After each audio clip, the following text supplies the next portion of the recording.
Welcome and thank you so much for coming tonight. For those of you who aren't aware, this is a regular event, the podcast here at the Valley on 8 p.m. Eastern every Monday. Tonight we're inverting the usual format, with me starring as host and Simba starring as guest, discussing his experience climbing the ranks of popularity in this community, its good and negative consequences, as well as just the consequences that it brings in general. We're going to be going through the questions that you have all asked on this, and Ventus, I'm going to self-mute you, and going and discussing those between us. To kick things off, Simba, I'd say, is there anything that really comes to mind to you that struck you, which you weren't expecting, or you think really needs to be said about what it's been like gaining popularity in this community? I think the most striking thing is that it seems to come out of nowhere. You're just sort of doing your thing, and it's because it's such a gradual thing. You don't notice day by day that you're getting more popular and that more people seem to be influenced by you or part of what you do. But then you look back 3 months and 6 months and 12 months, and you're like, oh my god, like that's a big difference. So I think the sort of suddenness at which it hits you is like, oh, I wasn't expecting that. So would you characterize it as a tipping point? When you kind of notice? Maybe. I think I joked towards the end of last year that I knew I'd made it as a popufur because I got free art from people I'd never heard of, and I got hate from people I'd never heard of. And those are, it's tongue in cheek, but I think that perhaps is a reasonable definition. Yeah, well, that kind of answers something I was going to want to say. How would you define the remit of it? Just an awareness of people who you've never run into contact with? Not so much. I mean, that's part of it, but the people who you do know and do have contact with I think they sort of change in the way they interact with you. So for a very long time, I felt like, I've always been me, but I don't think people see me as me anymore. They see me as Simba, like the leader, the popufur. And I think that's a great shame because it's difficult but people perceive it as difficult to get to know you on a one-to-one basis or to get to know you personally because there's that sort of aura of mystique around you. So that's, I think it works both ways. The people who don't know you, in many cases, they're not sure how to approach you, or when they do approach you, it's inappropriate. But the people who do know you, it definitely changes that as well. Especially the people who sort of kind of knew you, but didn't really know you. And then as you get more popular, it seems to impact on the way they interact with you. And are there any kind of like concrete examples of like that characterize that behavior? Sort of, I'm not asking you to name names, but particular things where you felt, damn, that's different or uncomfortable, etc. Well, obviously getting hate from people I've never heard of is quite uncomfortable. But getting free art from people I've never heard of is in a strange way equally uncomfortable because it feels like you don't have much privacy because there are millions of furries, but there are certainly thousands for someone like me who they know who I am, and they know who I am to the point where they are attracted enough that they want to have some sort of connection with me, be that a positive one or a negative one. And that can be a direct. For example, I might get a new member to the server and they're like, oh my god, the owner spoke to me. Wow, that's so cool. And it's, I greet people because this is my home, it's my community, and it's my family, and that's always been the case. So that comes across as strange to me, but it's just one of those things where it's, that never used to happen, but now it happens a lot. Yeah. And would you say that it's interesting kind of how your meeting runs into waves of information they've already been told about you or understand about you. Yeah. So, for example, the case of art, do you find it odd how they picture you or draw you? What does that say? Yeah. Regarding art, I don't have a reference sheet of my persona, so I get art gifts which are all over the place. Some of them I think, well, it's a lovely picture, but I don't picture myself like that, and some of them, I guess, are a bit closer. I think when you meet a new person, a large part of your future interactions are shaped based on your first impression of said person. And it's certainly the case that as a popufur, people already have a first impression of me before they meet me. And that is, it's really quite awkward because I feel like I don't really have that chance to give my own first impression of I am Simba, this is me, nice to meet you.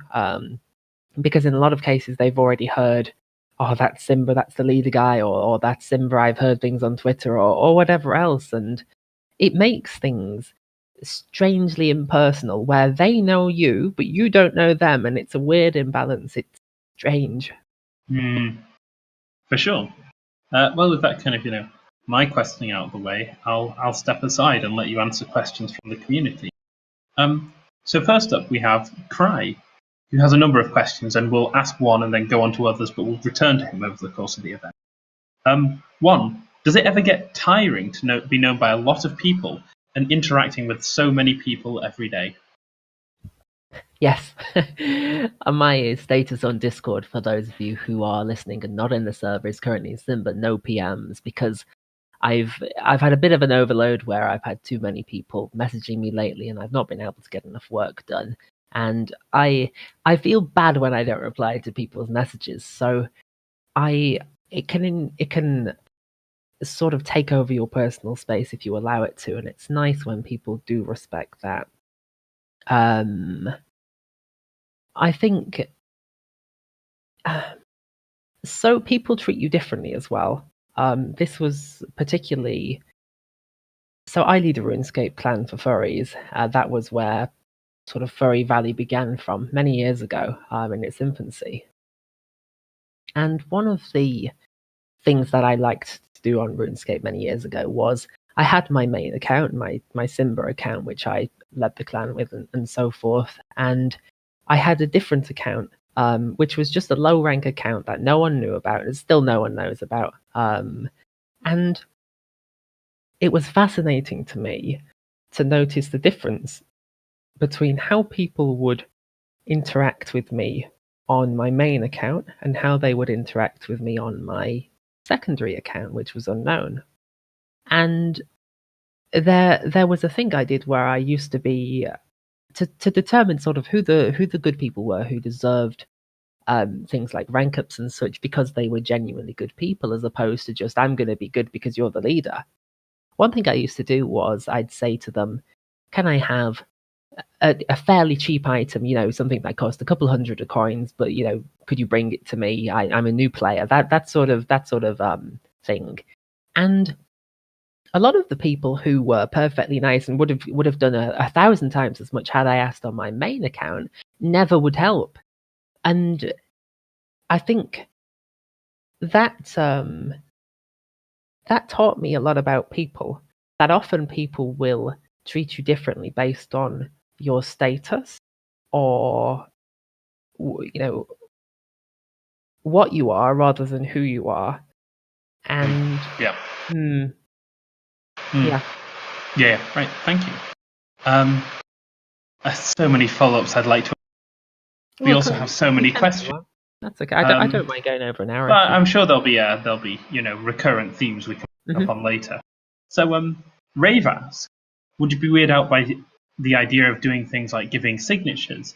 And what that points to is kind of like the nexus of things associated with real life celebrity, like giving talks, signatures, attending conventions, taking photos with fans. Does that kind of real life celebrity image something you ever associate yourself with, and does it weird you out? So In my real life, I have given signatures before, nothing to do with furry, but because I'm quite well known in another field. And I think it's weird to start with, but then you sort of get used to it. It didn't happen very many times, but it was certainly the weirdest the first time. It's almost like are you joking? Strange.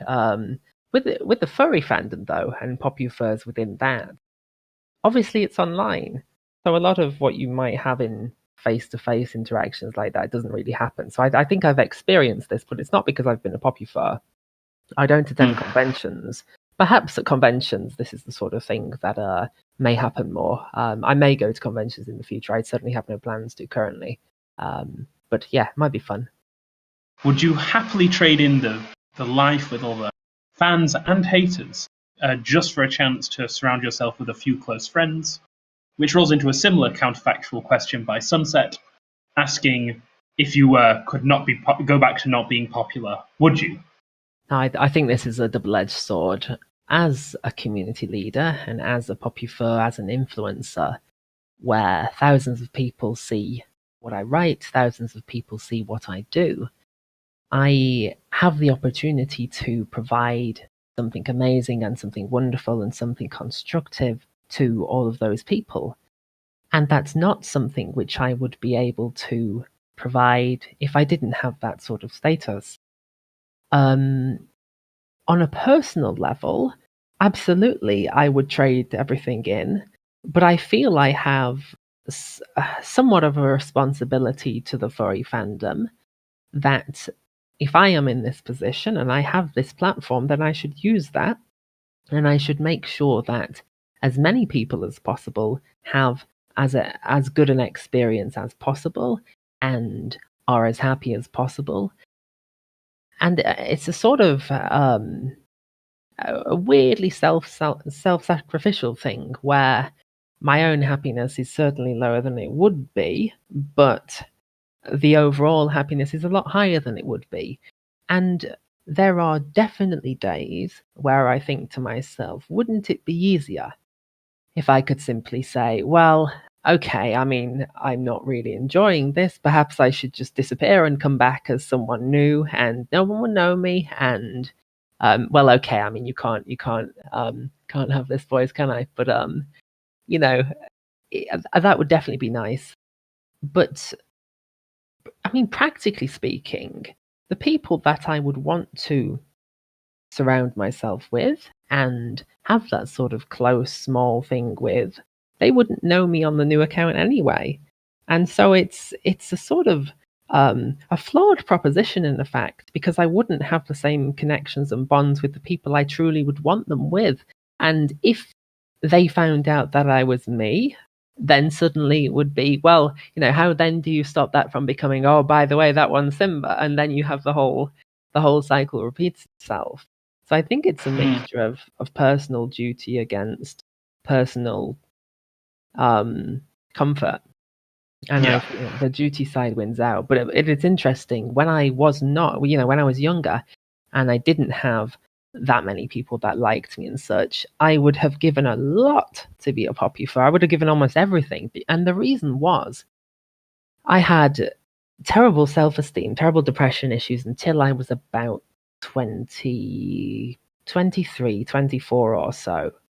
And the problem was my happiness and the way I viewed life, the way I viewed myself, was based on how those around me viewed me.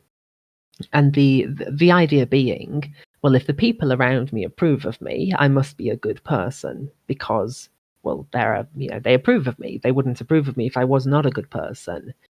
And fundamentally, I learned that was not what self-love was, and that was not what was going to get me out of the issues with self-esteem. And so what I wanted, to be that special person who everyone loved, wouldn't have solved the problems I had anyway. So I wanted it back then, but I wanted it for, to solve a problem that it would not have solved anyway. And now I have it. I wish I hadn't had it. I love that I can do a lot to help people. I absolutely love that. When I was younger, the furry community gave me a lot. Those of you who have watched my debate speech on Is Being a Furry Healthy will know about this. If you haven't, go and watch it. That'll tell you about my history with the fandom. But I feel that I owe back to the fandom, and I, perhaps unwillingly at times, against my own happiness, will sacrifice things for the fandom now that I have the opportunity and the platform to do so. Yeah. This ties into a few of the questions which have been asked by Paul, who argues, who has asked, what do you think that Popufurs, or any popular icon, using their visibility to promote views, organizations, or politics? So firstly, should they have a kind of view which they promote? And secondly, what social responsibilities do they have, especially in regards to how they are a role model to perhaps underage people in the fandom, people who are minors? Okay, well let's answer those separately. So for the first one, as a person, you have a right to have views on organizations and politics and the world, and you shouldn't be robbed of those rights because you are popular, because that's not fair. Every person should have the same opportunities. Every person should have the same rights and abilities wherever possible. The difficulty comes in that if you're popular and you share your view like anyone else would, then it almost implicitly is, oh, he's advocating for this, or he's advertising this, or he's, influencing people that they should also follow this. And it's difficult. It's impossible to escape from that. You can't really separate who you are from what you are once you become a popufur. And on a personal level, that's kind of crushing, because you almost, if you're not careful, you lose your sense of self, because you become what you become what you are rather than who you are. And I think if you have a famous figure in one field and they're actively promoting, that's fine as long as it's within their field. But in terms of intentionally promoting in another field, I think that's foolish. For example, if Taylor Swift endorses a politician, then that's a bit stupid, because Taylor Swift is not famous for being a politician, yet the influence that she has over millions of people means that the active, intentional endorsement like that is being done for the wrong reason. And it's not being done from a place of expertise. Taylor Swift commenting on some sort of trend in music or fashion or anything like that, which she's an expert in, carries a lot more credence to it, and that feels a lot more honest to me. So I think if intentional, it should be within your field, but if unintentional, or at least unintended, each person should be allowed to support what they want. And it's sort of inescapable that people will latch onto that, but I feel it would infringe on the person's own rights if you were to say you can't do that. But I think that divide between personal and public is very important, of being able to have kind of personal views and opinions, but then also kind of a public organizational face. Yeah. They become crossed, and yes, you can't choose not to have them crossed. It's very awkward, because you want to say some things as, I want to say some things as Simba that I cannot say because it would be viewed as, oh, Furry Valley and Simba's advocating for this. When really, no, Simba thinks this because Simba as a person thinks this, not Simba as a what Simba is thinks this. Yes, we've discussed this before with relation to debates, haven't we? Yeah. Yeah. I suppose one which ties into this more to the prior question, the question before this one, but is at what point do you decide to do something for yourself? At what point can that personal vocal wish override the wishes of your fans? So what's kind of like the cutoff point for you when you decide that I really have to do this for myself? That's asked by Rensry. That's a very difficult question, and I think if you asked this to 100 people, you'd get 100 different answers. The sort of things that have been done to me involve my family being attacked, the people I love being attacked, and so forth, or at least the intention for that to happen. And in spite of that, I'm still here because I feel that strongly about my personal obligation to the community that I certainly feel saved me when I was younger. So it can go quite far, and I think people have a duty when they see any sort of abuse, whether it's towards a just any person on the street or towards someone well known, to stand up and say that's not acceptable, and it's not acceptable because they're a person, not because they're a who, they are an individual. And I am very stubborn. Let me tell you, I'm very stubborn, and I value what I was given when I was younger very highly. So I think, for me, unless I get taken away or I get killed, you're going to be stuck with me. And there are some people who will not like hearing that, but that's how strongly I feel. I don't think there really honestly is a personal point at which I would say enough, because I have to support thousands of people. That's my duty. I feel that's what I ought to do, because there are people now who are in the same situation I was in when I was 12, 13, 14, 15, who had no one and need a place where they can exist and be happy and feel that they're loved and taken care of and so forth. And so I think it doesn't make me happy. It doesn't make me happy, when people hurt me or they attack me, I'll say, because as I mentioned, desensitization, it doesn't really hurt anymore. But when they attack me, it certainly doesn't make me happy. And I think what hurts more is the fact that people who would benefit massively from Furry Valley and or other organizations hear these sorts of things, and they choose to deny themselves something that would greatly benefit them because of what they've heard, and that is a greater tragedy, because those are the people that we could save, in a sense. Those are the people that need that warmth and that home, and it's being denied to them, and it's no fault of their own. They're simply gullible. They're believing whatever they see. But on a personal level, no, I think you would really struggle to get rid of me.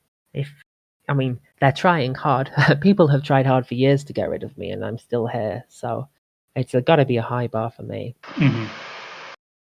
Right, thank you. This is a question about the personal and the organizational side overlapping. And it's, how do your friends and family react to your popularity within this community, if they are aware? So like real life friends and my family. My little brother thinks it's cool. He doesn't really get furry, but he thinks, oh wow, cool, you've got thousands of people who look up to you, that's cool. And when I was growing up, my little brother and I fought a lot, but I do my best to take care of him, and I would, suppose there was another person who ran a similar community to ours and he was in it, I would want them to treat him like I treat the people here and provide him with the same sort of opportunities and home. My parents, my dad and I don't really communicate anymore, but my mum doesn't get it. She really doesn't get furry as a whole. I have autism, and my mum always told me when I was young that I could tell her everything. I could tell her anything I wanted and she'd never judge me. And autistic young cubby Simba took that very literally, as autistic kids do, and told my mum when I was 12, "Hey, mum, I'm gay." And my mum's Catholic. I didn't suspect that that might be a problem. My mum was rather shocked for perhaps a year or so, but she had more of a problem, much more of a problem with the fact I was a furry. And now she knows that not only am I a furry, but she's aware of Furry Valley. She knows about she knows about our Twitter, she knows about our YouTube. She doesn't really know what Discord is and stuff. But she sort of says, "Oh, like, oh, that's nice, Simba," in a sort of strangely trying to be supportive, but also slightly condescending way. Yes, motherly. Yes. Yeah. I don't think she realizes quite how big of a thing it is. Like, having so many staff and so many people here, and so much time invested. I don't think that kind of registers with her, but she's certainly more supportive than she used to be. I think that's something people struggle with. Appreciate the scale or the complexity of what's occurring. If it's online, it's not real to many people. Yeah, I think that's exactly the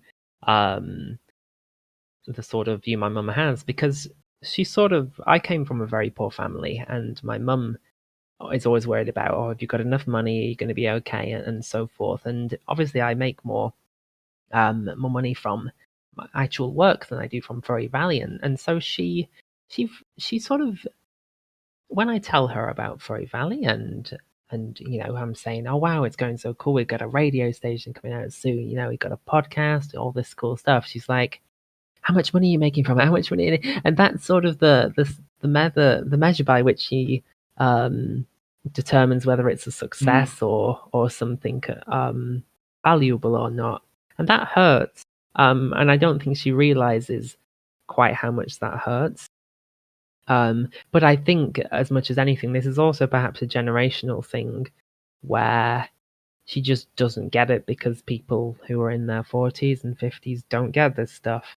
And that's okay. I don't hold it against her. I think that's quite a but it is disappointing, familiar frustration. So let's go on to kind of like your treatment of the community and people around you, what it's like and how it's affected. So Cry asks, how does your treatment of people you don't really know, sort of distant fans, people who might have heard of you, differ from your friends and people that you are close to? Well, obviously, no matter who a person is, they will treat their close friends differently to how they treat people they don't know too well. That's just natural. I think the difference with me and Popufurs generally is that when someone approaches you, especially out of the blue, who you've never heard of, you don't know, there is an immediate sense of unease and suspicion, because there is so much slander and so much shade thrown at you. You almost expect, and it's sad, but you do almost expect that any new person who messages you out of the blue is either going to behave like that towards you, or is going to try to seek out things they can use against you in some way. And it's not a happy way to exist with new people, because you're on edge, and that doesn't put you in the best frame of mind to get to know new people. But it's something you're conditioned to, and it's something I'm still getting conditioned to, honestly, because I'm not really used to this so much. I do open up and be myself and friendly around people, perhaps sooner than I ought to be, because I don't have enough paranoia and suspicion built up on this yet. And that doesn't make me happy, but I think it's a necessity. Whereas with people who are closer to me, I can be myself, and I am myself. I certainly am myself. The problem is, it's on their side. Yes, I'm myself around the people who like me a lot, but are they their self? if I was someone unknown like I was in RuneScape all those years ago on the other account, would they still treat me and behave towards me in the way that they do as they do now? Or are they doing it just because of who I am? No, sorry, are they doing it because of what I am rather than because of who I am? And that's a question that definitely is relevant, and I don't really want to know the answer, because if it turned out that these people who I genuinely do care for as very close friends were only doing it because you're Simba, not because you're a person who I actually have a genuine affinity for, that hurts. And I'd rather they. I don't want to find out that it's not true if it is indeed the case with some of those people. And it's happened before. I had a close friend for many years, many years growing up. We were teen first together and probably were friends for, it must have been about 10 years. And in the end, it turned out that he was just very, very hollow. And most of what he told me for the 10 years leading up to that had just been sort of sucking up to me. And he was telling and saying other things to other people. And this was the first real exposure I got of people really not being who you think they are. And it woke me up, it shocked me, because I never thought you could know someone for 10 years and have so many good memories and so many good times with them, and they'd still turn out to only be being your friend or being good to you because of what you are, rather than objectively who you are, or you being you. Yeah. It sucks. I think that it sucks. in many ways this is something that lots of people definitely come to terms with. It's something unique to people who have popularity thrust upon them, but it is magnified because of both the number of interactions and the level of elevation of status. So there are certain factors I think which absolutely magnify the treatment, like being sucked up to glorification of status, falsehoods. But I definitely think it's something that a lot of people relate to. More questions from the community. This one's particularly to do with relevance to the furries, and it's the extent to which popufurs have to deal with sonar theft and catfishing/identity theft. Whatever term fits. This is coming from Marlborough, who's not strict on the definition. A kind of copycats, more often than a less popular person. How often would you say this happens, and what is the best way to deal with it? I mean, it happens all the time. There's a very, very, very, very, very strange thing which happens with the people who are against me, where they claim that everyone who isn't against me is me, and almost like I am my own copycats or something weird like that. But the same people create copycats of me with my picture and my name in order to create fake material, which they can then claim, Simba said this stuff. And so the copycatting that I've experienced there's false accusations of copycatting from the people who dislike me, and real copycatting from the people who dislike me. It's very strange. People don't really pretend to be popufurs.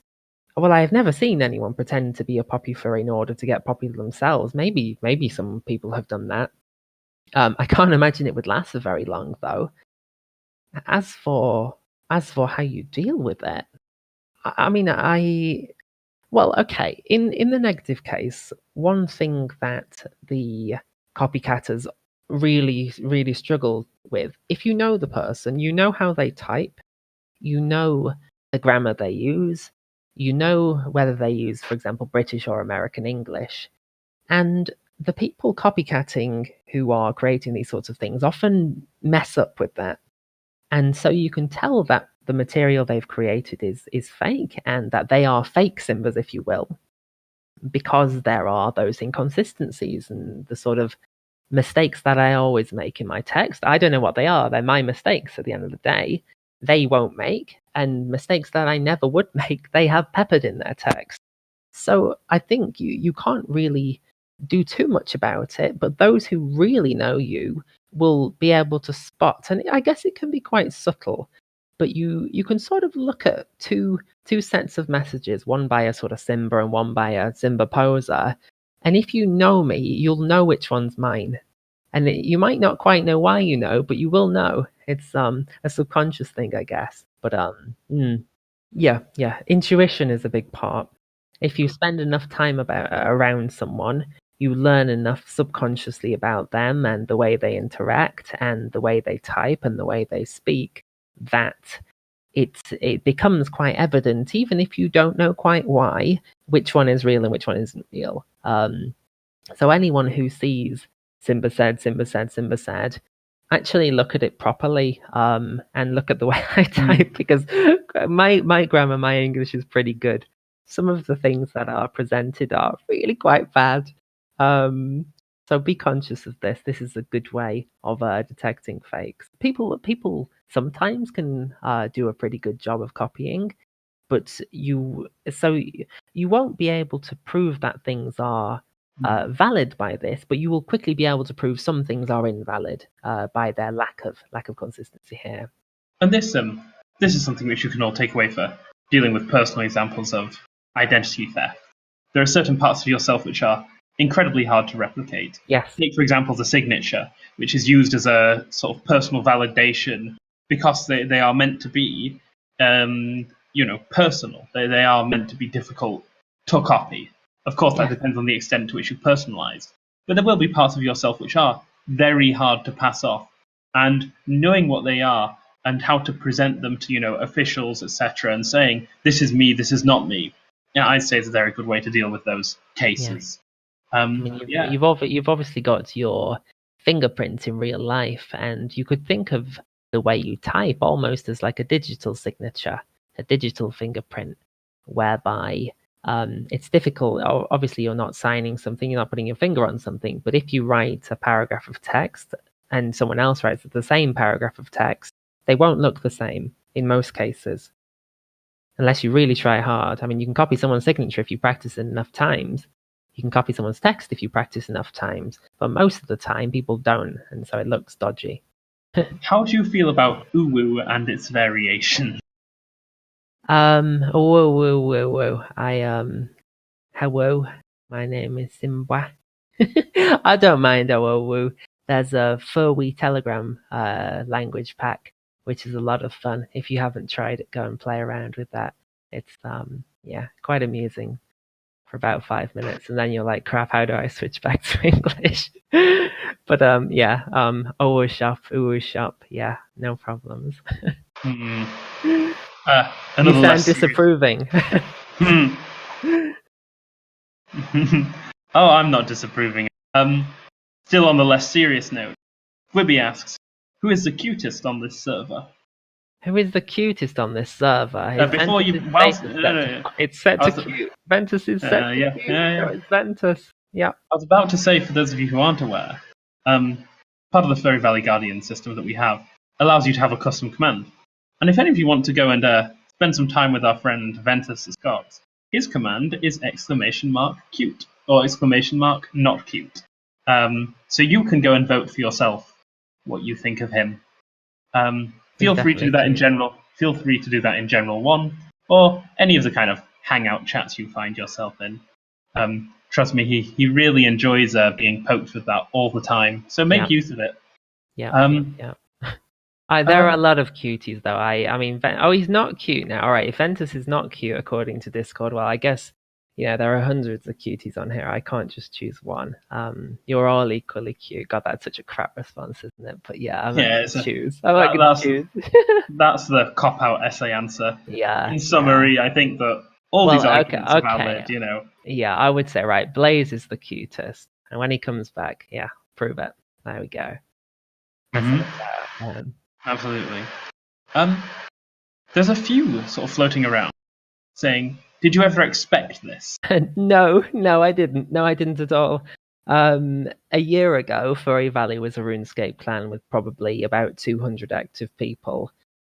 And with what we have on the Telegram side, Discord, our other platforms, we've now got 20,000 people in a year. That's explosive, and it's happened faster and in more ways than I ever thought possible. Believe 6 months ago I never used Twitter before. I still never use Facebook, so I've had to learn a lot of stuff very quickly as we've grown, and I didn't expect it at all. My initial reason for moving from just being a RuneScape clan to being initially we were a furry gaming community, and then we just became an overall furry community. I, as a RuneScape player for many years, felt that the direction the creators of RuneScape were taking the game was very poor, and I didn't see much of a future in it. And of course, a lot of the people that I'd known over the years in the game were close friends of mine, and I didn't wish to lose contact with them. So in January last year, I basically thought, well, RuneScape's not going to last forever. I hypothesized probably 2020 it would start to really decline. So I opened up. Initially, we had 5 sections. I don't remember exactly what they were. I think Minecraft, Guild Wars 2, RuneScape, maybe World of Warcraft. With the idea that eventually RuneScape was going to close, and I would move with the friends I had to whichever other game was popular between us. So it wasn't really with the idea that we'd have some massive expansion where thousands of you would come, and that's incredible, and I'm so grateful, and it's amazing to have met so many new people.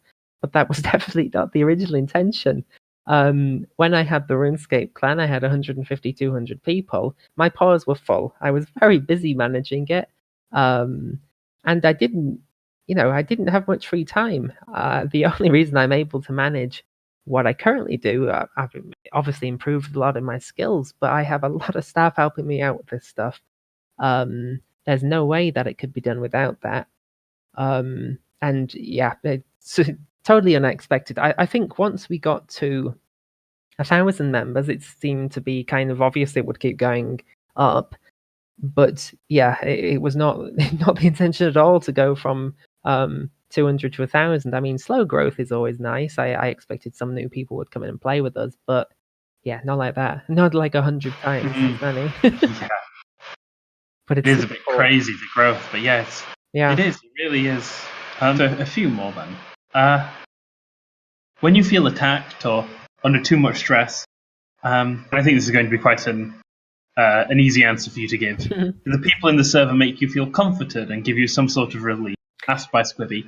I love all of you. You guys are wonderful, and I hate to be a burden. I am here because I want to provide something to you guys that pays back for what I was given when I was younger, where I can give you a nice home, somewhere where you're safe and can have fun and experience an amazing environment, meet amazing people who I hope you stay in contact with and have as lifelong friends.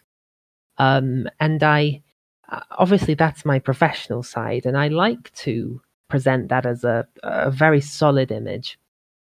And when I do feel attacked and stuff, I don't like coming to you guys for help, because my view is I am there to take care of you, and I don't want to bother you guys.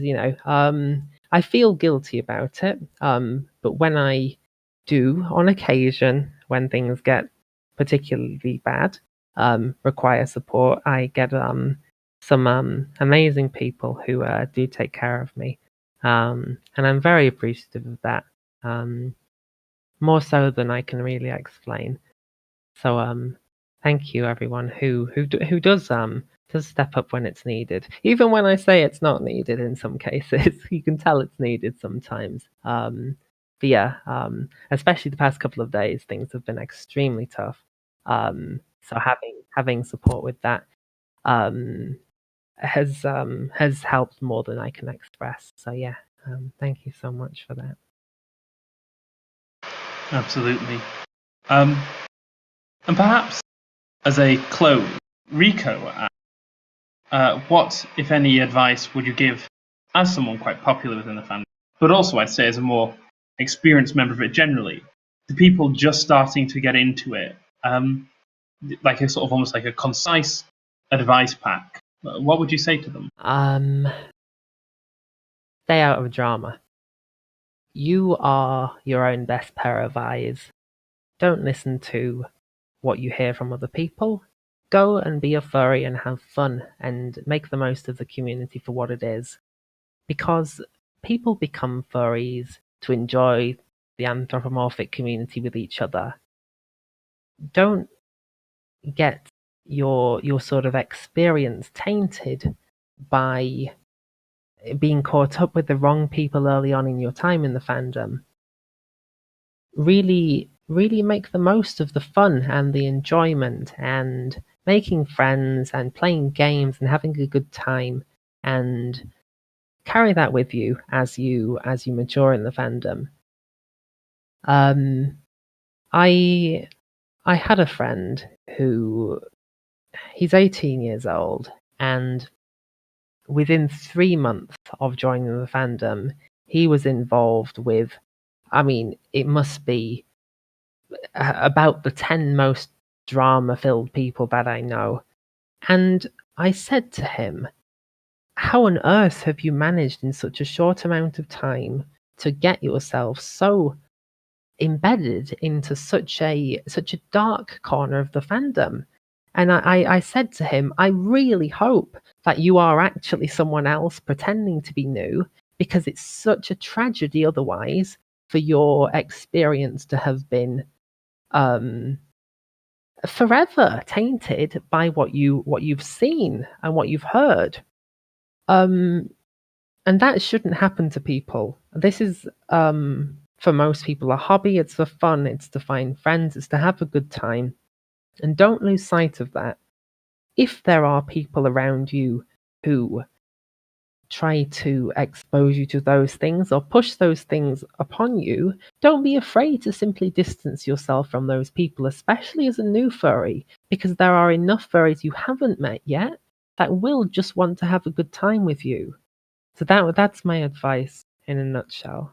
I suppose in the meantime, another joke one is whether you're still using language pack, which you mentioned. I am not still. I'm not still using the Furry language pack. Maybe I should be, but I'm not right now.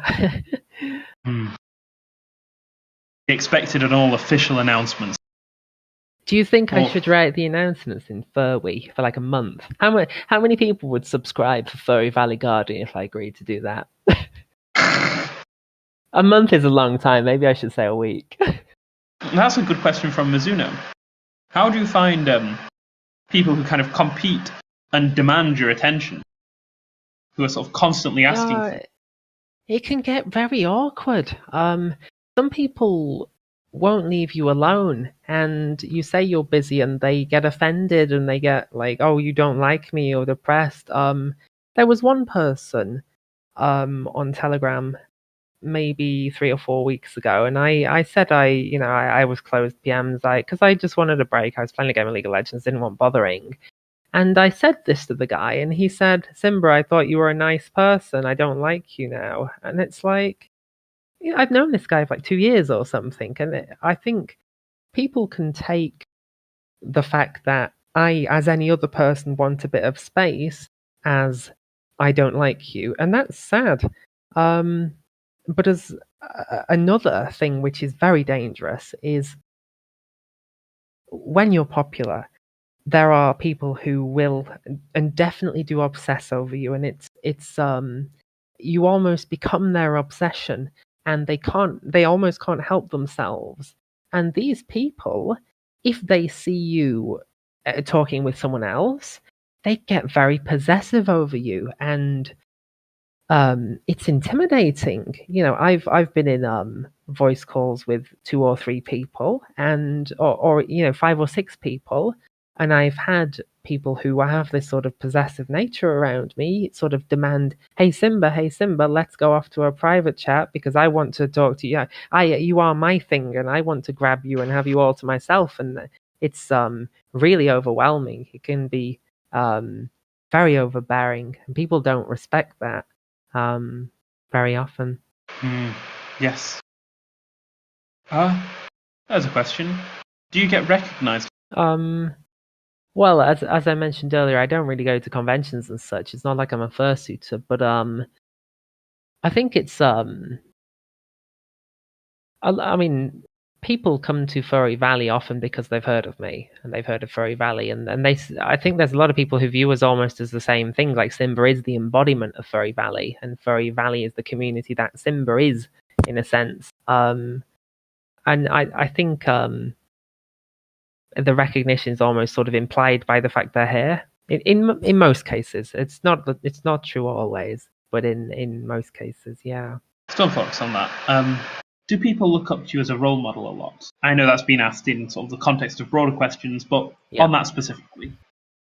I think yes, and I also think it's something that I can't really control. I think that they look at the person who's the top of the chat list and they say, I'm going to shape myself to try to be like that person.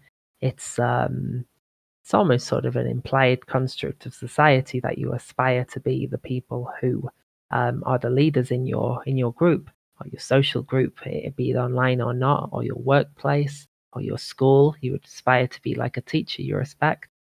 So I think so. I hope so. I work very hard. I'm a good person. I take care of those around me. And those are all qualities which I if you want to aspire to things, aspire to positive things. Being hardworking is excellent. Being reliable is excellent. Being honest, being open, all of these things are excellent. So I think that does happen, and I think it's a good thing. That's part of my duty, I would say. Do you know that there are some people that are living in your shadow? Interpret that as you will. So this, I'm not sure. Are you asking one of these two things? The first thing you might be asking is, are there people, or do I know that there are people who are not flourishing because I'm shadowing them and I'm making their space dark? Or are you asking that there are people who are sort of only here as sort of part of what's the best way to, they're only here because I'm here? Is that what you're asking? So do I know that you said the first one says it, so do I know that there are some people who are not flourishing because I'm here? No. If that is the truth, then tell me. I certainly try to enable people as best I can. We offer admin positions wherever possible to people to help them reach their potential and so forth. And that's something which we always have done. I'm very much a fan of enabling people with potential to succeed rather than looking for people who already have a lot of experience. I feel that if you give someone a position, they will live up to that position quite often, even if they haven't had that position before. Yes, I agree. But do tell me if there are people who you feel do deserve a step up.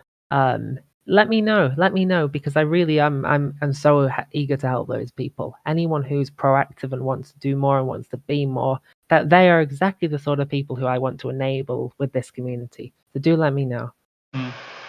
It reminds me of a quote from one of them, Thatcher's, who said that if you want people to be responsible, give them responsibility. So yes. People, if they are given a chance, quite often will accept. Not always, but if you don't give them the chance, it's very hard to ever set them wrong. Yeah. Yeah, and I'd say on picking up on that role model point that's been discussed more broadly, there's definitely kind of a broader nexus of, role model figures here which people look up to. I know personally that, I talk quite often with people who say, hey, how do I do this? How do I schedule my time? All the way down to quite, basic life advice. I know that personally I've become a lot better at kind of organizing my time and people, etc. through here. And another function of that is things like the advice channel, where people can go for quite specialized, difficult advice and hear a range of opinions from people who will usually give you quite solid feedback on that matter. So, yeah, I think that the structure we have here organizes itself in such a way where we have quite, sensible, grown-up people that fit quite well with that kind of idea of a role model. Yeah, and the role models who stand out are those who work hard, because then they're more visible. So the people who generally are aspired to are the ones who are doing the most stuff, and given that they're here, they're probably doing the most good stuff, because I don't keep admins around who aren't doing very good things. Yeah, absolutely. I think well, Squibby makes a distinction here, and I'm going to make this the last call for questions. So once I'm done, Simba is done responding to this question, I'll go through the rest of the questions that have been put in voice in that time. But after that, we'll move up to Hangout chat. So any questions that you still have, now is the time to get them in the channel. In the podcast channel? The podcast channel. If you don't know where that is, the good people to PM are people like Mizuno, who are admins and will help direct you. So Squibby asks, do you feel you're more akin to be guarded and closed off from people in the server by itself or outside of the furry community as a whole? I'm not really sure what that means. Yeah. I think perhaps. Yeah. Scribby's typing. Let's wait till Scribby rephrases.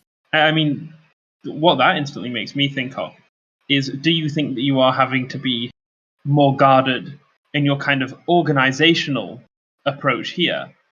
Oh, no. It's simply, do you have to be more guarded and closed off in this server or in your interactions with the broader community? I think I have to be guarded either way. People who are outside, who have nefarious intentions towards me or towards Furry Valley, can pretty quickly set up a proxy and come in, and then they're in the community. So what I was saying about when someone new approaches you, having that sense of wits about you and sense of not quite paranoia, but carefulness about how you conduct yourself, I think that's important equally inside or outside. And as I say, it's a shame because you don't, when you meet someone new, you want to be excited and you want to be just cool and just have fun.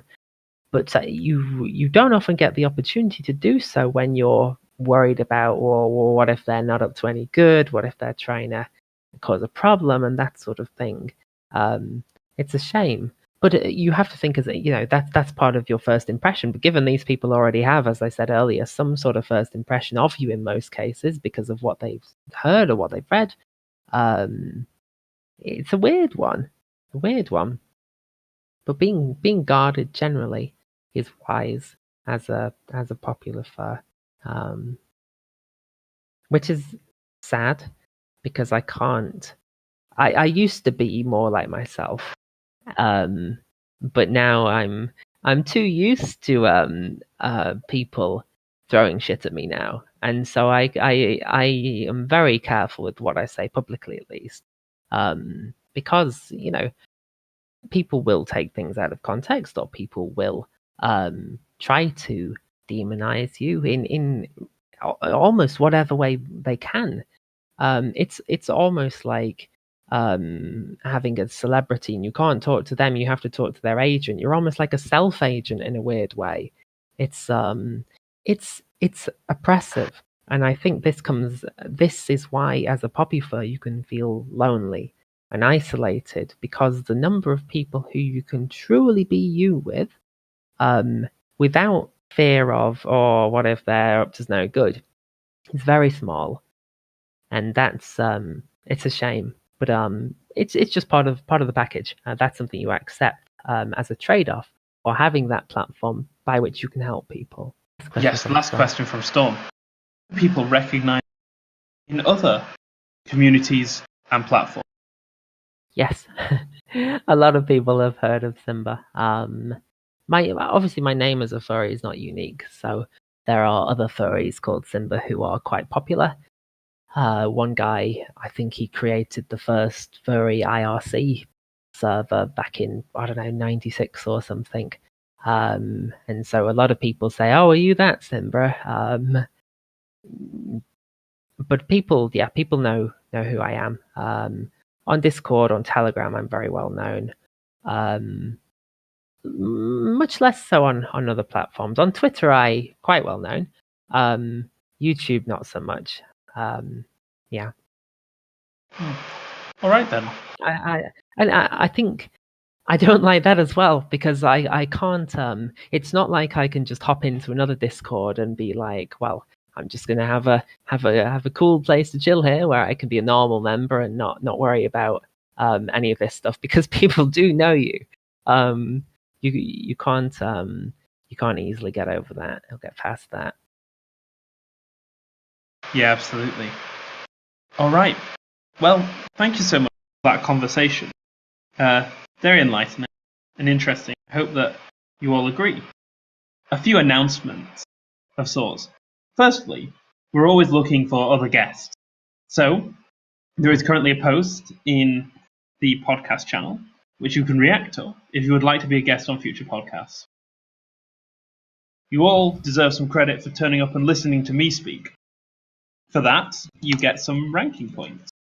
So if you use this command in ranking system, you will get some XP for coming. Thank you so much, everyone. It really does mean a lot. As well as that, I'd like to add, if you have anything that you would like us to discuss in future, the best way to make sure we're taking it into serious consideration is to send me a PM with your topic in it, because then it gets entered into a spreadsheet and we will consider it. Anyway, thank you so much for coming, guys. We'll see you same time, same place, next week. Yeah, thank you everyone for coming. Much appreciated. And this will be available on our YouTube channel, I would expect, on Thursday or Friday. Whoa. Hello, my name is Simba.